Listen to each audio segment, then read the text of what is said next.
I want to talk about a specific individual in the country, Mr. Narendra Modi, uh, one of the most obviously successful and prominent leaders in our country. Speaking about Mr. Narendra Modi, I believe that he is a humble high achiever, and in fact he exemplifies the definition of humility in leadership. Why am I saying it? It's like I said earlier, humility is not all about being shy, not seeking limelight. So that's one of the definitions of humility, but it's a wrong notion. Humility is all about putting others ahead of yourself. As a leader, Mr. Narendra Modi is quite adept at putting the whole country ahead of himself.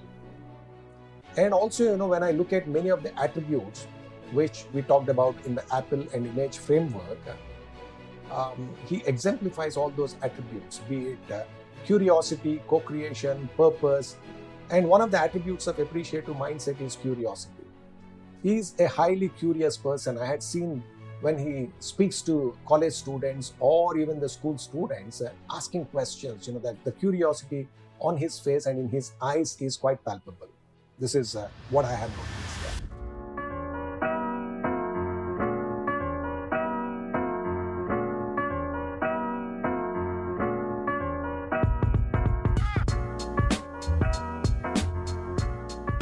Hey guys, welcome to the 41st episode of the Indian Market Story. As you might already know, we're here to talk about India's journey up to a $7 trillion economy. And to get us to that point, we're going to need great businesses led by great corporate leaders. And for many of you that are entrepreneurs like me, who are struggling with organization building and leadership, we have the opportunity to talk to someone really, really special, Dr. PV, an expert in leadership and organizational development. So rather than me introducing you, please do introduce yourself to our viewers. I'm sure they'd love to know more about you. Thank you, Varun. First of all, thanks for having me on this podcast. This is a great opportunity to talk about not just about the book, but what you just now said about the $7 trillion economy. I think that in terms of my introduction, my name is PV Ramana Murthy, and I have worked with a few corporates. Worked with just 4 organizations in my 35 years of corporate career. Ferroalloys Corporation, Ballari Steel, Coca-Cola for 15 years, and then finally Taj Group of Hotels, Indian Hotels Corporation Limited. So in all these organizations, I have been the head of HR and finally retired as the global head of HR. And now I'm on my own. I'm a consultant in organization development. And of course, I'm also a lawyer and I'm an author. I have authored this book, The Power of Humility. This is briefly about me, Varun. So before we get into the book and really the main subject of conversation, I'd love to know, how did you get into organizational development and what drew you into that domain? That's an interesting question. Its organization development is all about this question as to why people behave as they do in work settings. This interested me right from the beginning as I started my corporate career as to why people behave in a different manner.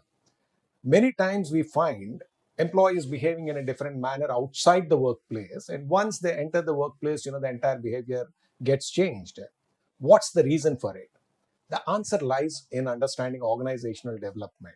This is where the science of organizational development, or OD as it is popularly known as, came into being. So my interest came in majorly from the fact that I went to this institute called INSEAD, which is a global business school, where I did my master's in psychodynamics. It's an executive master's program for 2 years, where it is all about what lies beneath, in the sense that it's while we put up certain behaviors when we are at the workplace, there is something which is going below the surface, below the conscious level, so to say. Right. So these are the psychodynamics and psychoanalytical aspects. So this is what interested me the most. To answer your question, one was my education at INSEAD, and second is the career with many corporates and my experiences with many of the leaders and many of the employees also. And I had seen people saying something different in private forums, and then on public platforms, it is completely a different pitch altogether. Right. It is putting up a different persona when you are in front of the people. So this is where I thought that this is a subject of my interest. And also, of course, it is to know more about myself. It is, as the popular saying goes, know thyself. So somewhere this interest started, and then this OD helped me to understand a little bit more about myself, and also about the leaders specifically at the workplace, and understand as to what lies beneath and what goes on in their minds when they say something in front of the audience, and then when they do something different when nobody watches them. That's where Yeah. I was very interested in organization development. So, just I guess, so over your experience, I think just to come to the subject of the book, you found that humility is the key Yes. in the way leaders behave and how it influences organizational development in the right manner. So, how did you come to that conclusion, or what was your journey to reaching that point? Yeah, it's my experiences with many of the leaders, starting from my childhood, where I had an interaction or an experience with one of the leaders, one of the senior leaders in railways. My father worked for railways, and I happened to go with my dad to meet up with the senior leader, and the particular behaviors exhibited by that leader, that made me very curious. It's something remained in my mind as to what was the reason for that particular kind of a behavior. I'm not going to go into the details of that behavior because already there in the book. And then subsequently, when I interacted with many of the leaders within India and outside India, so I was intrigued to understand as to what's the reason, why leaders behave in that particular manner at the workplace, as to what is driving this particular behavior. And many times, like I was saying earlier, it is saying something in private forums, and then doing something different, or saying something different in public platforms. That caused a sort of a curiosity in my mind. So, and also, I thought that the link of humility, I'm going to talk about as to what humility is all about as we discuss on this subject. But humility is the key link between the leadership behaviors of success and failure. This is what I have experienced in my organizational life, and that's where I wanted to focus on that one, and dig a bit deeper into that subject and understand more about it. And that's where I researched on that subject and wrote this book, Warren. So that's very interesting. I'm not sure I understand why humility is the differentiator between success and failure. But I guess before we get into that, what is humility in a corporate context? That's a good question, and that answers your question, or that answers your doubts about as to why is it a differentiator. See, it's like this: humility has different connotations and different meanings, and many times humility is seen as a weakness. Humility, like Jim Collins discussed about it in Good to Great, he talks about humility in the context of being shy, not seeking the limelight, giving credit to others, looking out of the window, not into the mirror, and then he looked at some of those parameters. And of course, Jim Collins talked about it and said that I did not go into the detailed part of humility. That was not the purpose of my book, Good to Great. So I left it for others to research. So humility, when it comes to humility, from my perspective, and then what I described in the book, is that it is putting others ahead of yourself. Right? Many times, people misunderstand leadership. What is leadership? Leadership is all about leading others. Okay. Its leadership is about others. It's not about the leader. It's about others. Leadership is a team sport, and leadership is not a sport which is played alone by the leader.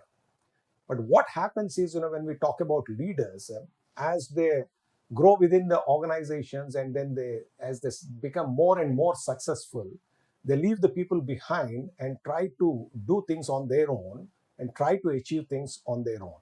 And this is where, many of the leaders fail. And that's the reason why humility, which is putting others ahead of yourself, becomes the differentiator or the success factor, right? Mm-hmm. Just to elaborate on this, I'm not averse to organizations making profits. I'm all about organizations making the profits. Like we were discussing about building a $7 trillion economy for India, It's all about making good money.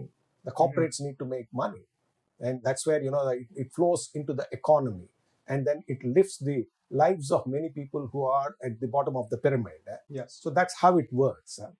And given the scenario that humility is all about putting others ahead of yourself, ahead of the leaders, it's all about driving profits with the help of people rather than at the cost of people. Yeah.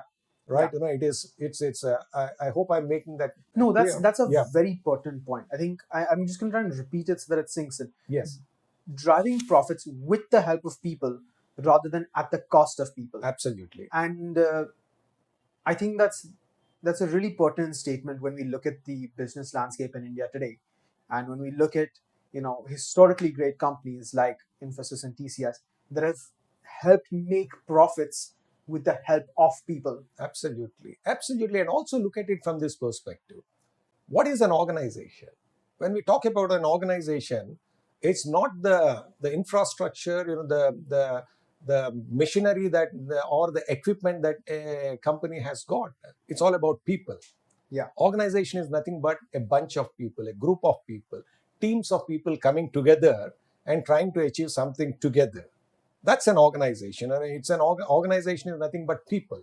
If organization is nothing but people, and if leadership is all about leading others, the differentiator is humility, because humility is all about putting others ahead of yourself.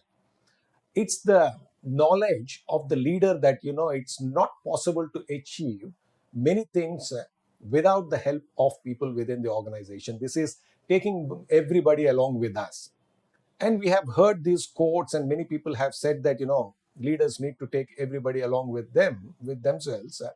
But very often, what happens is the ego or the power gets into the heads of the leaders. That's what I have seen in many of the cases. And then we would be reading case studies, and then also regularly news items around this particular subject as to how leaders fail and why would they fail.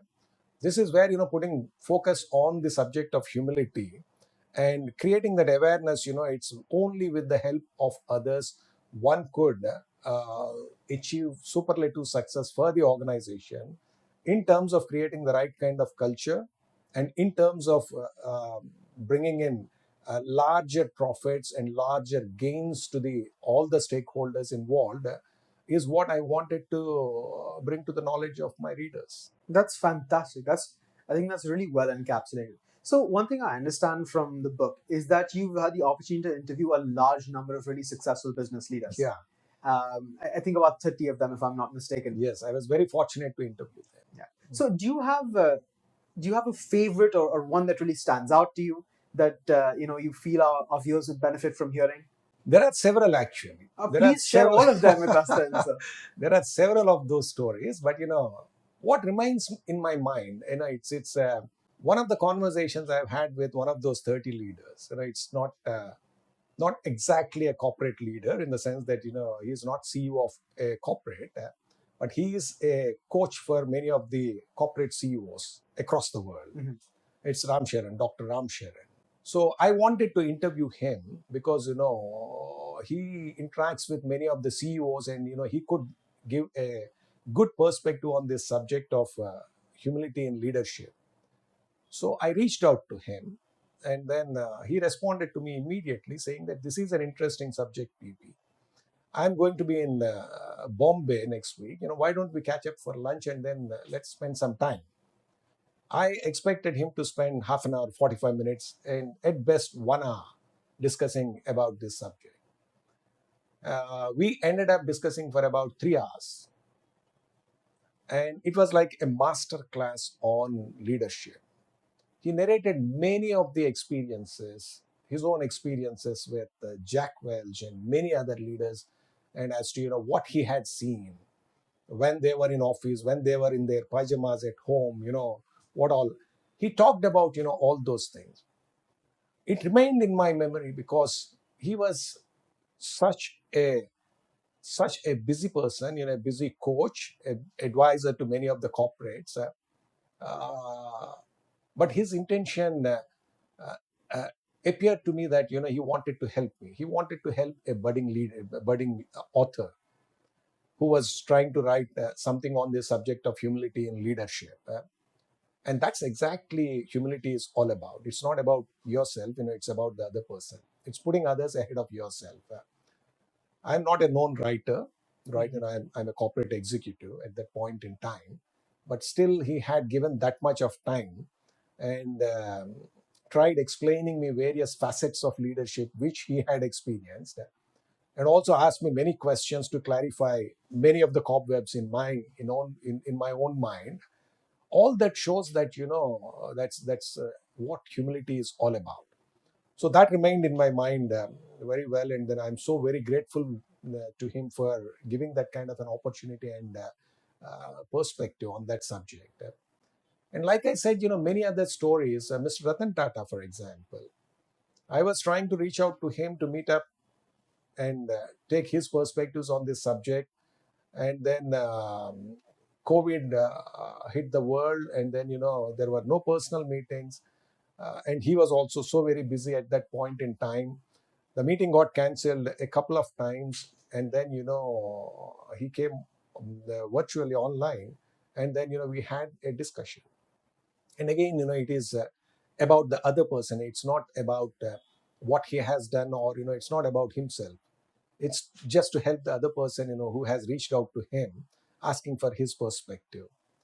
I think that some of these experiences made me a better human being, and that also made me realize that the subject which I was exploring, humility in leadership, in terms of putting others ahead of yourself, has some meaning in it.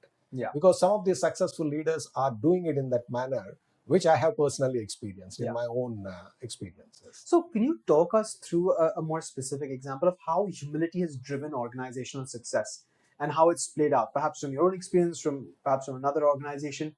I'm sure our viewers would love to understand how it creates this virtuous cycle. I could talk about Coca-Cola. Sure. I had spent 15 years with Coca-Cola, and I was head of HR for Coca-Cola in India. And I think that in 2014, I'm sorry, in 2005, the company was losing money, right? And then it was the time when the company got split into two: Coca-Cola India and Hindustan Coca-Cola Beverages. There were several challenges, but to summarize, it was the company was not making enough revenues and profits. That's when this leader John Ustas came in from US, a veteran in the beverage industry. He came in, an American. John Ustas came in, and then to cut the long story short, I'll fill in the gaps as to how did that take place, as to what humility has to do with in this story. In 1.5 years time, he turned around the company. He turned around the company in 1.5. Of course, there are other people also supporting him in this endeavor. And what the organization had seen at that particular point of view is that it's John putting the frontline employees ahead of everybody else in the organization. He brought in the realization that the product is sold by the frontline associates, and the make or break for the company happens there. It's the way we teach them, it's the way we respect them, it's the way we treat them. All these things would be much more important than anything else for the organization. Till such time, it was all about coming up with lots of jargon, lots of strategical elements as to how would we turn around the business. Whereas this person who had come in, he had brought in this focus. And how did he bring in this focus is the most important thing. John used to emulate the behaviors of those frontline employees by walking the streets, cleaning the coolers, selling the product, and making sure that the entire organization does the same thing. And this is where he had put others ahead of himself, especially the frontline employees. And I thought that that was a great example of a leader showing that humility of putting others ahead of himself. That's one example that comes to my mind. The other example I could quote is what I've heard. I never worked for that company, Titan. Mr. Bhaskar Bhatt, again, he exemplifies humility. I had seen him in many forums. I had seen him in some of the meetings, and some of the people who worked very closely with him talked about him. And of course, he is one of those 30 leaders who contributed to this book. It's His approach is, he doesn't say much as to what needs to be done. It's more about listening from others. He might ask a question, he might make a suggestion, but it's all about other people taking the decisions.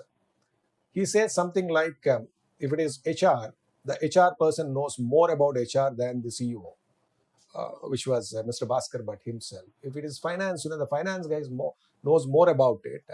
So when I sit in the meetings, I would make sure that they know that I might say something, but they don't have to take it seriously because they are the specialists in that.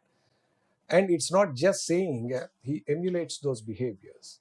And he never considers himself as a very important person in the organization. Those are the behaviors which he exhibited. And we all know where Titan is now. Yeah. He has taken Titan to a different level, making it one of the most profitable organizations in India. These are some of the examples, and there are many examples in the book which I talked about. But these two come to my mind immediately when you ask that question, Varun. I think that's really beautiful because one thing I've noticed over these last couple of years is oftentimes leaders act in egotistical manners, and sitting on the outside, as somebody that's trying to be successful, it's not apparent what the right way to conduct yourself is, because you see people, and I don't want to put names, but they act in very egotistical manners and they're very successful for one reason or another. So you think, is that how I'm meant to be? But it's nice. I mean, I really appreciate you clearing this one up. Um, I guess perhaps I want to talk about a specific individual in the country, Mr. Narendra Modi, uh, one of the most obviously successful and prominent leaders in our country.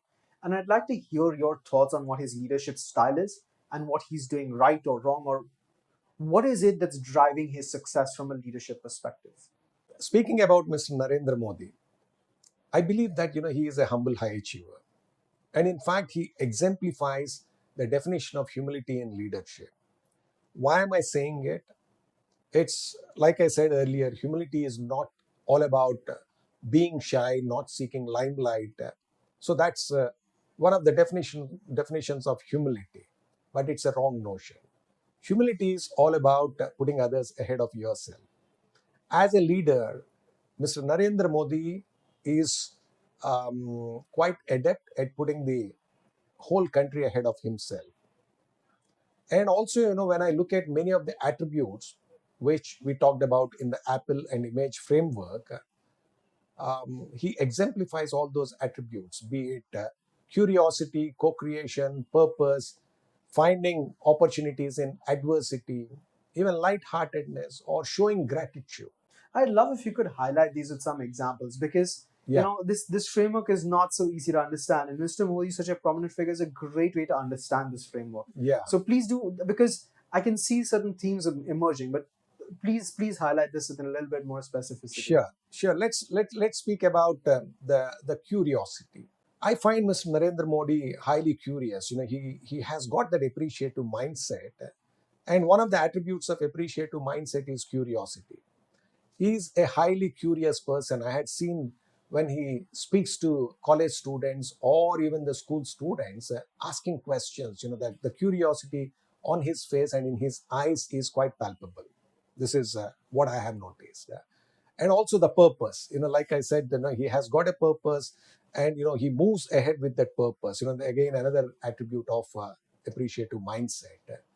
Co-creation, it's while he leads from the front, it's the entire team is with him.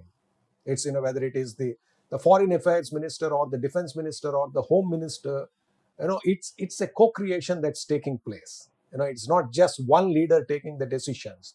While he stands in the forefront, and of course, politically also it serves the purpose of the government to put him in the front and do all these things that I believe that it's a co-creation that is taking place.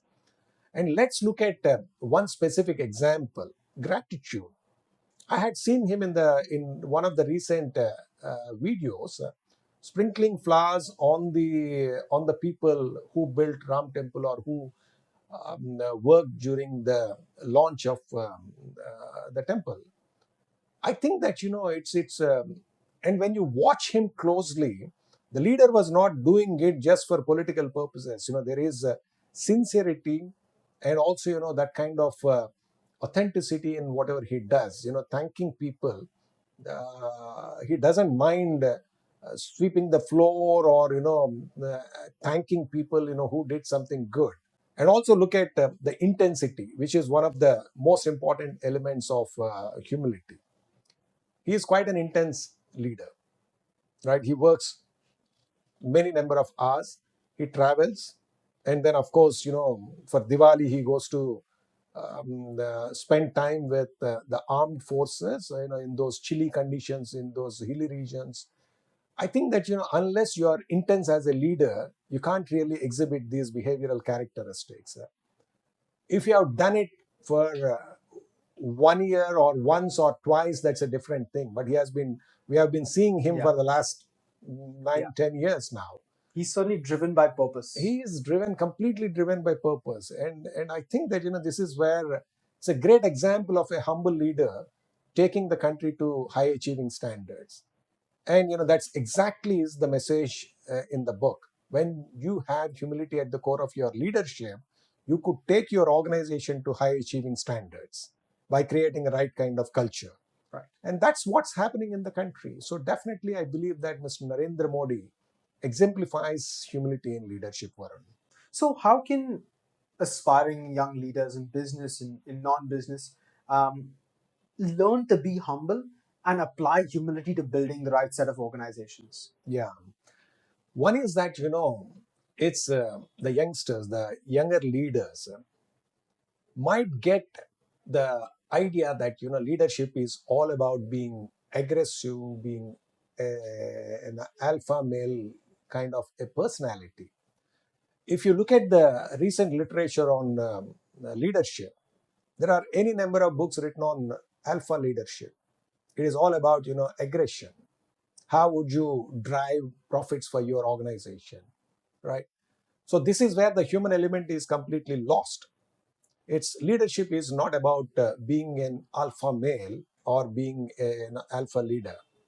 It's all about, thinking about others, taking everybody along with you.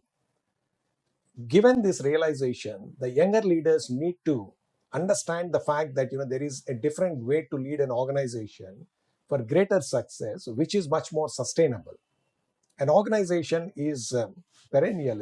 It lives forever.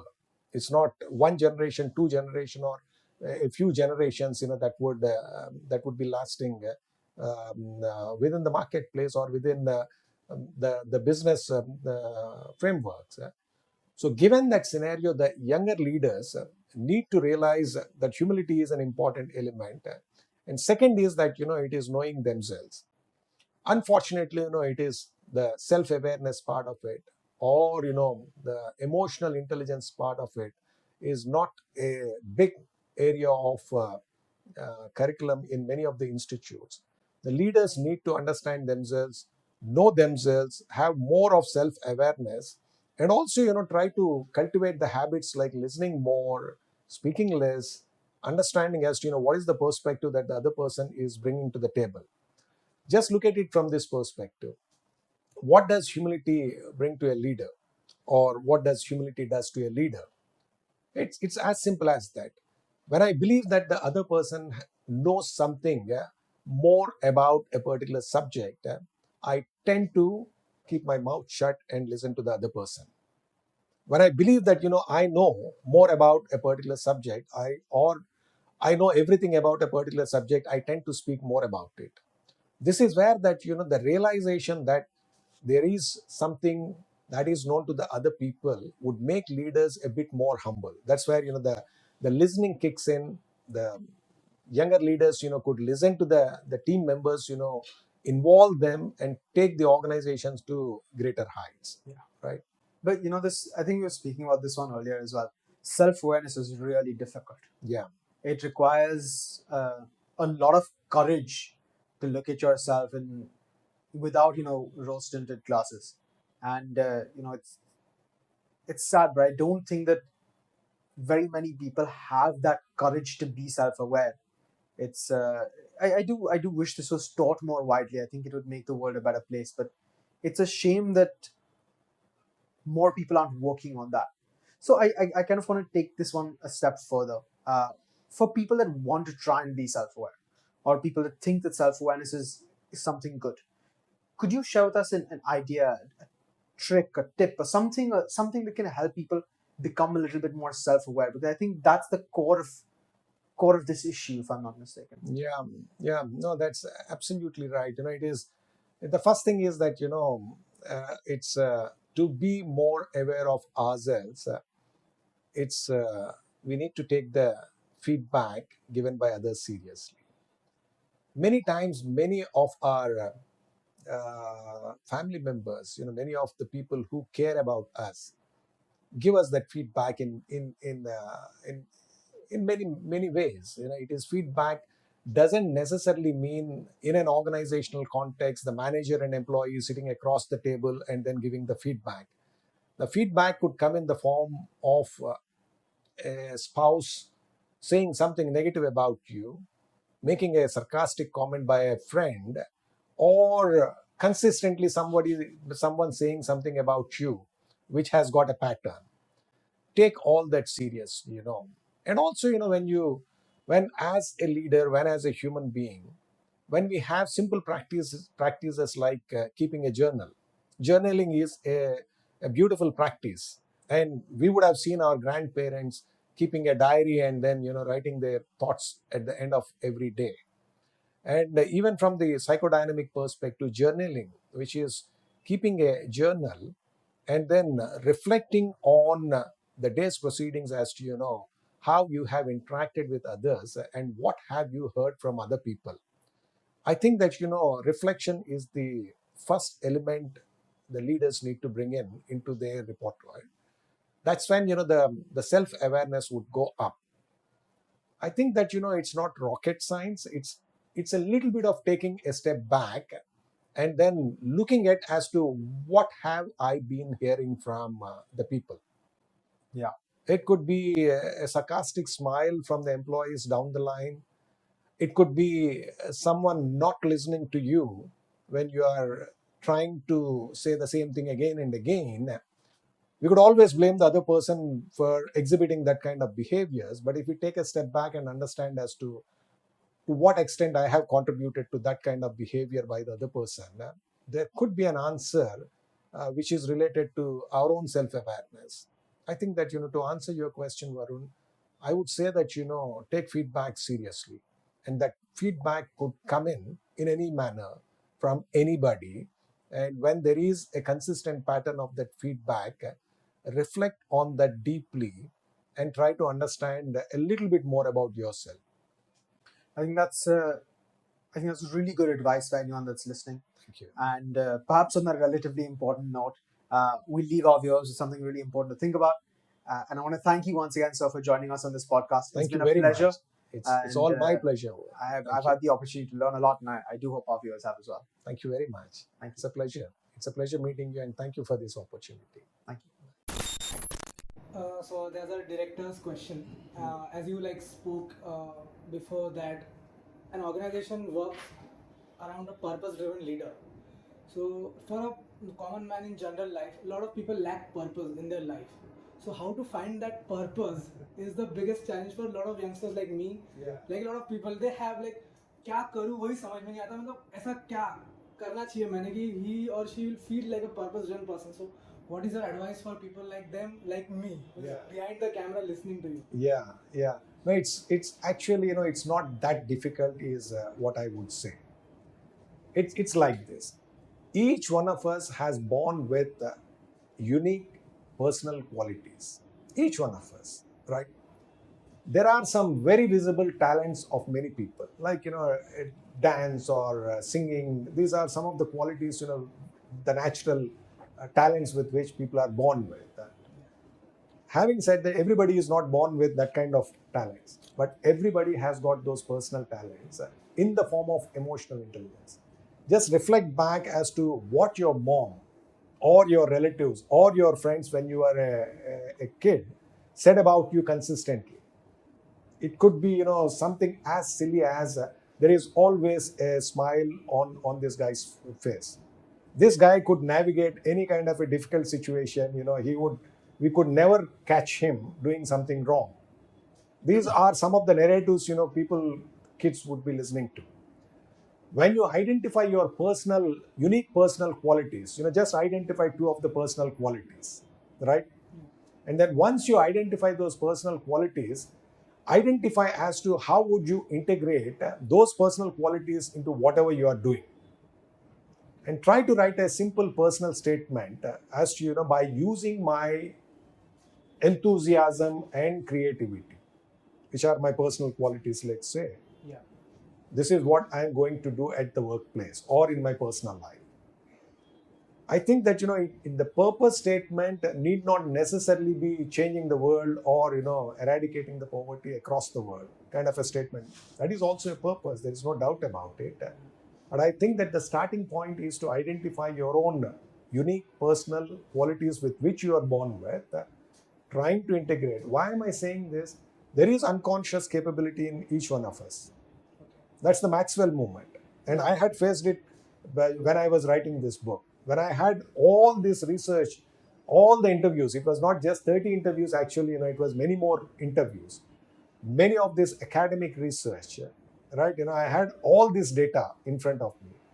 And the challenge was, how would I put this together? How would I bring this together was my challenge during those COVID times when I was working on this book. And then it so happened that, I had a sort of a vague dream. And then I got up at 3:30 in the morning and started working on this. That's when this Apple and image framework fell into place. It's something which came out. I called it Maxwell moment because we have seen Maxwell's batting during the recent IPL. World Cup. It was the World Cup match.